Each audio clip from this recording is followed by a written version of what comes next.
Si on a des bonnes compétitions bien organisées, avec des bons champions bien charismatiques, commentés par des gens qui savent transmettre ça et faire vivre l'émotion, là on crée un spectacle d'exception.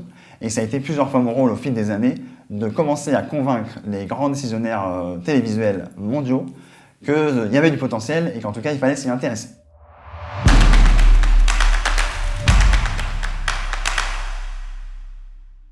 Moi, depuis que je suis tout petit, quelque part depuis le CM2 où j'ai créé mon premier média, c'était un journal fait avec des comparses à l'école, un journal papier.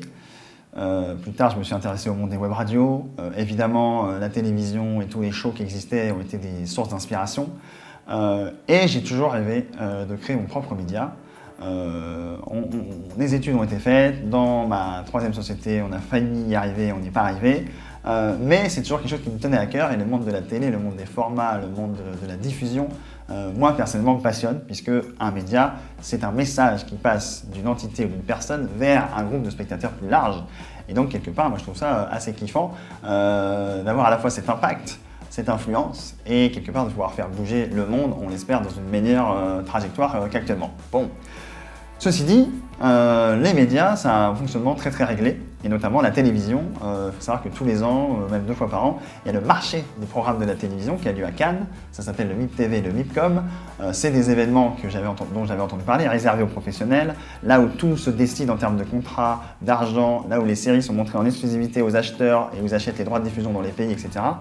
Et notamment, dans ma précédente entreprise, donc JK Group, j'ai été amené à représenter le catalogue de JK Group et à proposer des formats, notamment essayer d'amener l'e-sport dans la télévision mondiale, et donc à représenter, soit seul ou en compagnie de mon associé actuel de l'époque, Olivier, eh bien, la qualité de production qu'on pouvait délivrer pour des chaînes à l'international, et donc à faire des rendez-vous, évidemment, en anglais tout au long de 3 jours, chaque quart d'heure, des rendez-vous pris avec des chaînes internationales, avec des boîtes de production internationales pour faire des potentiels deals et en tout cas essayer d'acculturer, de cultiver, d'inspirer le fait que ce monde de la télé avec factuellement pas beaucoup de jeunes mais des gens qui étaient de cette époque-là, donc peut-être des gens de 45, 50 ans, de leur montrer que le jeu vidéo est quelque chose qu'on peut mettre en scène et qui allait, au moins dans un futur assez proche, captiver les foules, puisque quelque part les seuls formats qui restent à la télévision pour être intéressantes, versus des Netflix, versus des plateformes comme ça,